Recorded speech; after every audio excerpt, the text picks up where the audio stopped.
learned about Ak through his war and conversation. So thing without funny you part. hang out with people. Okay. I can't find a particular part. Let me just get into it. I'll give you the synopsis of what was said.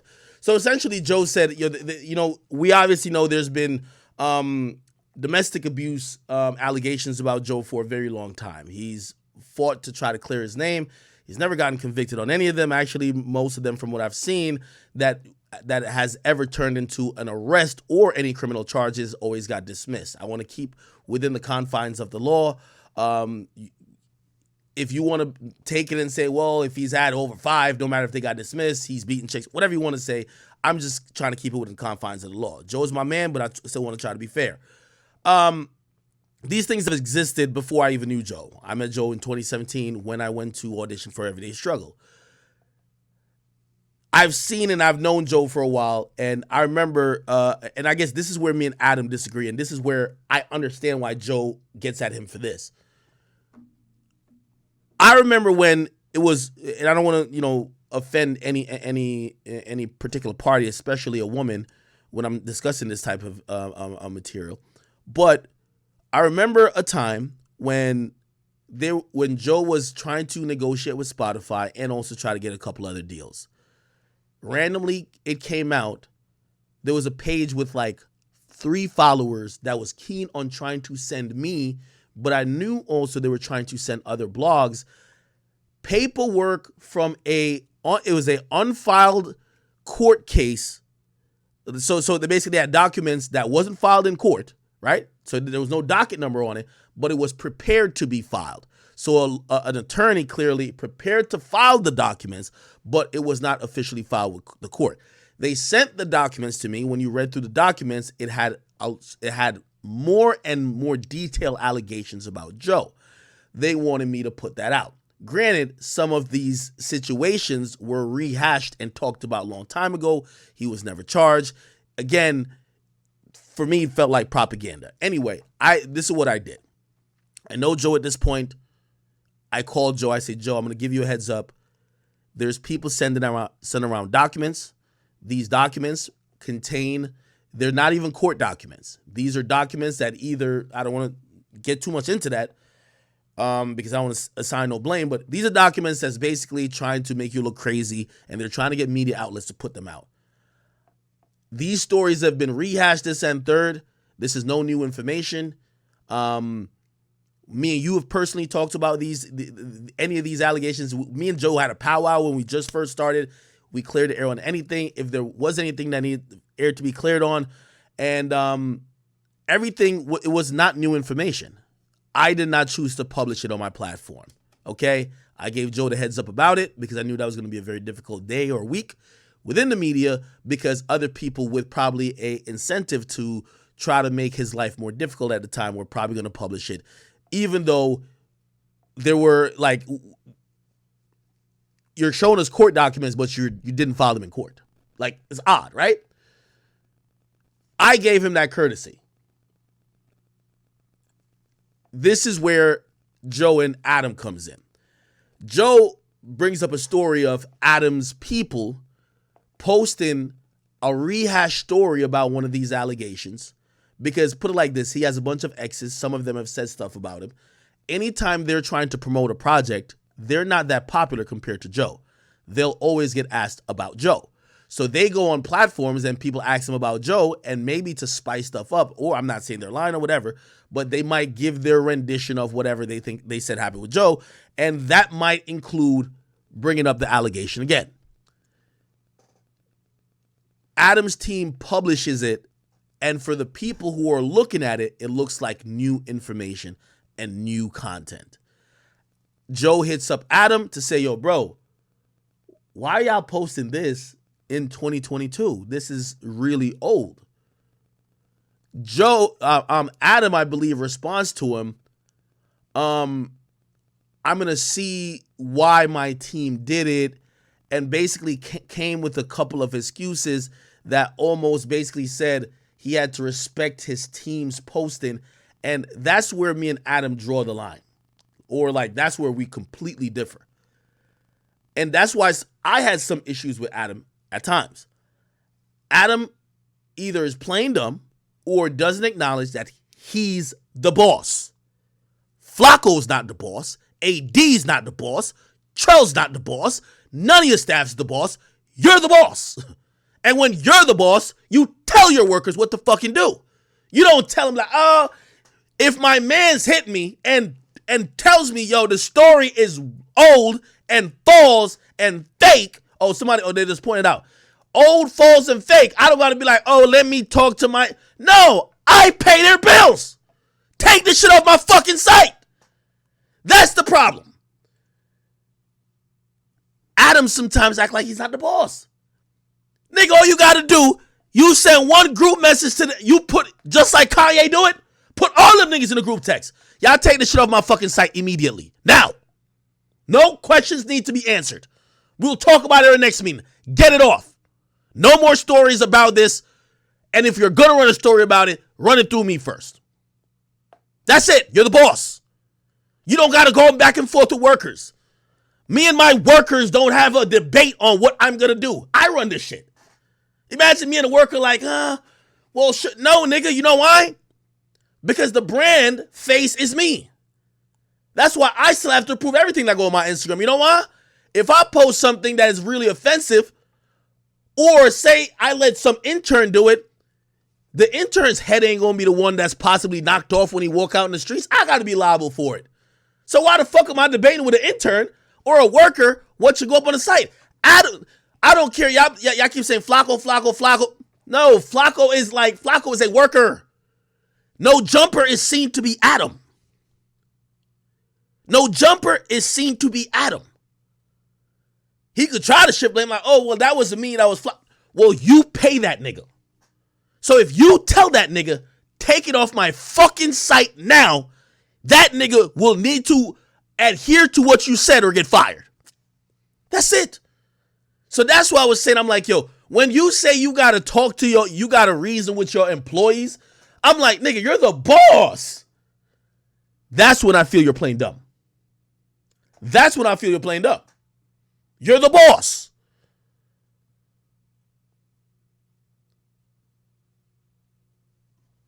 Thinks that you podcast are going to step in between you. This is where I started drawing the line with Adam. No. You see, Adam is giving too much autonomy to his team. No. They're asking you because you're the boss. They're asking you because you're the one they're going to get mad at. They're asking you. You don't need to ask them again. Hey, is it okay, Adam? You need to say yes or no, not ask them, well, what do y'all think? You know why? They will never get a text from Joe. Say you, obviously y'all on good terms, but like imagine Joe ran to you and he's super upset now he attacks you. You can't call your fucking intern or the worker like, oh my God, y'all news niggas got me fucked up. No! They're asking you, you're the boss! And this content. Okay, I'm glad I heard that last part. So he's saying he didn't want to pull the boss card because his staff is primarily female.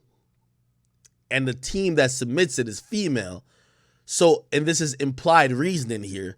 I'm guessing what that means is that if he tells them no, can the story, that might show some type of way that he don't give a fuck about issues that pertains to domestic violence. And domestic violence is definitely an important topic when it comes to women. So he's not trying to come off insensitive, so he's trying to take their opinions into perspective. I understand that part. What I will still say, you are the boss. And unless you're going to let the inmates run the asylum, you could still respect their feelings, but still make the boss decision. Humanness involved in this. Okay. Let me read it just so we're clear and everybody's out of bounds. See, like, bro, Adam, you a boss. You don't need no fucking good reason to tell your workers what to do. Nigga, let me tell you how I run my ship, nigga. If you getting paid by me, and everybody that is on payroll for me is handsomely compensated. Granted, I'm not a dictator. So I do try to take everybody's opinion into consideration. But if I ever pull the boss card and I say, this is going on, that's it. There's no more back and forth. And I think that's where Adam is really diplomatic, and maybe you think that's a really good thing. I think, especially if you have a relationship with people in media, and if especially someone's communicate with you directly about it, obviously that's not a story that Joe wants to rehash or have to put out a statement about again. He's hitting you directly, giving you the information like, bro, this is old. Like, yo, what's up? You don't have to run it by other people who ain't in contact with the person you're talking to who's directly involved and at risk of the situation. That's what he said to me. Oh, y'all hear? No, Has everybody in hip hop? This is where, again, I agree with Joe.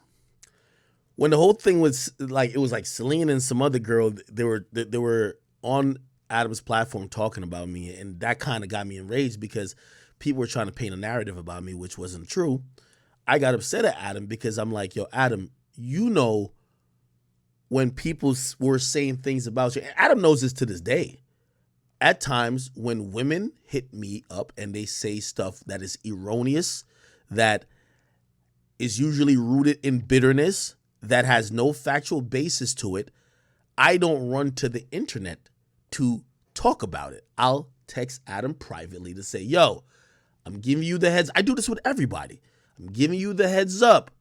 I'm not going to do nothing with this. I want you to be aware of this. But the reason why I'm also not doing anything with this is because not only there's a relationship, the relationship that's there, I have an understanding that I wouldn't be doing my job protecting both parties if I even put this out. So I've said to him, I'm like, yo, just letting you know, this is what people are saying, whatever. I've done that. And again, I think in a situation like this, obviously that's not me and Adam, Joe is like, where's the return on the respect? Because again, I don't want to get too much into Adam's stuff, but there was a time that there were certain people dying to come on my platform trying to say stuff about him, but it was old allegations, old things, and for me, I was just like, no, I had to make that decision. Now, if I'm thinking on a business mind, if I'm being controlled by I don't want to call them minions, but the people who work for me, who are probably just seeing whatever angle they're seeing, they're like, no, you should do it. You should do it. No, I'm not going to do it. Ak is making the decision. I agree with Joe with that. This is one of the only things I agree with Joe wholeheartedly with, because I think Adam has enjoyed the luxury that everyone has given him. And when he says he's going to say later, like, not a lot of people knew about it. Ak knew about it early. I just don't do it. So it's one of those things where I think he has to sometimes leave the businessman mindset and be a compassionate human. That is a fact. Covered your stories. I think. This is what I was saying to Adam. I love Adam, but this is what I was saying to him. Adam is smart.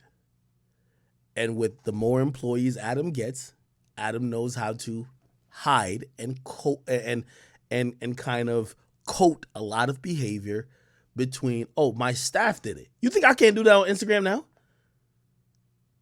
But whatever I post on Instagram, I stand on it because I'm a face. There's mad times, hold on, a lot of captions, nigga, salute to memes are contagious, and a lot of other people who send me shit, like, sometimes I post captions that I might tweak a few words and put it in my, like, type of tone of voice, but other niggas, sometimes I ain't even watch a clip, but I'm doing a million things. I'm just approving. But if I put something up that's wrong and incorrect, you think I could just blame it on some nigga? They're gonna be like, nigga, who the fuck are you blaming it on, nigga? We don't know that, nigga. We know you. You got to take accountability for that. So do you think I could then sit and when somebody say, yo, bro, you know that's false, you just posted up. Oh, let me go ask the person who sent it in to me and let me like try to see if they're cool with. No. Let me do my own looking at it. Let me talk to you. Let me look at the content real quick, and I'm going to make the decision. Because this brand is about me. This brand I'm the face of. I'm the CEO, just like Adam. Yo, I know y'all want me to get on this this Kanye shit. It's like 2 more minutes and then we're gonna get on into it. This story that was unfolding in retrospect, it was a total dud that was basically a rehash of some shit that had been done before. I wish it played out differently. I wish I had handled it differently. I mean, I definitely acknowledge that didn't work out. That's a good answer. That's different than the way I feel about the Kevin Samuels thing, where I don't. Okay, and by the way, just to be fair on this debate, I think Adam did amazing on this interview. I think I think he won. I'm gonna give him 4-2, or maybe 3-1 or 4-1. Not 4-2. This is one of the points I give to Joe. The majority of the media stuff that Adam was kicking, I think he was right on.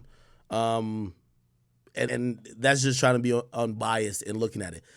Overall, to wrap this up and put a nice bow on it, I think Joe is right that media should have a humanity section, a humanity side to it, especially when it comes to culture, especially when, again, we're not just the news like Channel 7 News that's just reporting on, a mom got shot today, somebody got robbed today, and that's it.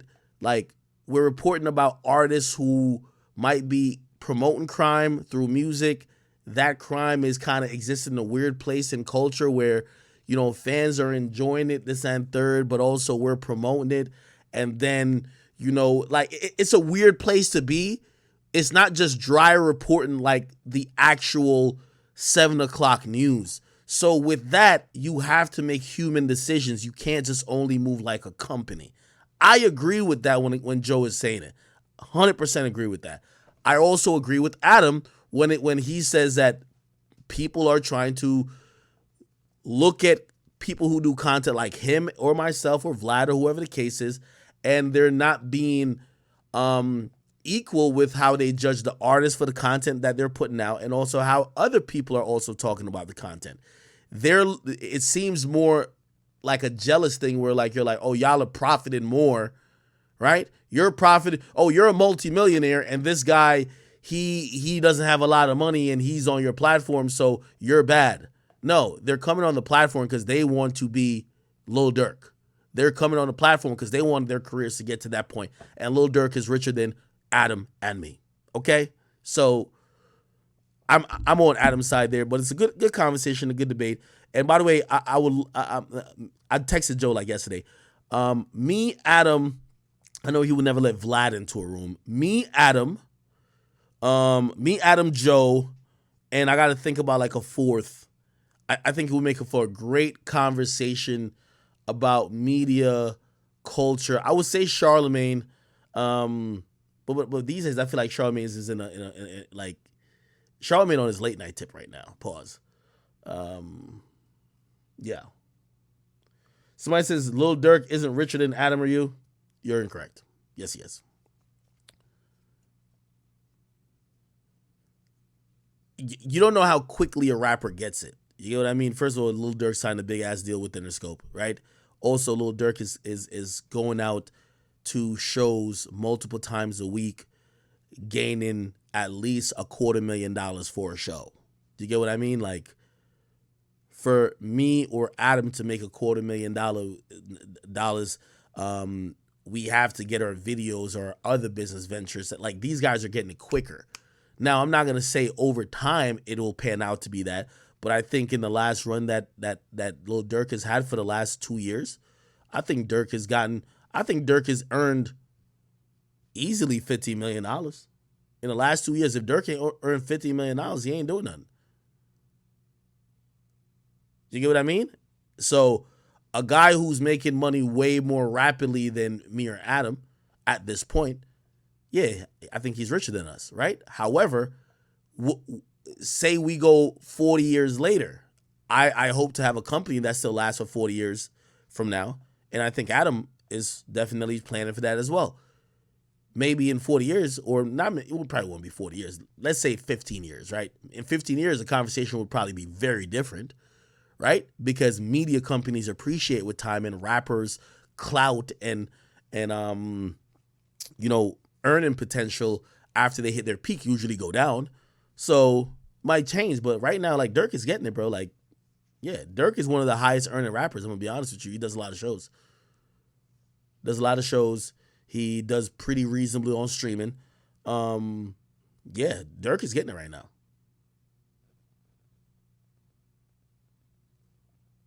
Okay. All right. And by the way, I think Dirk got to keep making a lot of that money. Dirk be paying for a lot of lawyers, a lot of bonds, a lot of shit legally. Shit, I'm happy he's making that money because I know he's one of them guys who he spreads his wealth around with his team. Like nigga get into some shit, he gonna make sure he get a lawyer on it. Like he not gonna leave his guys just in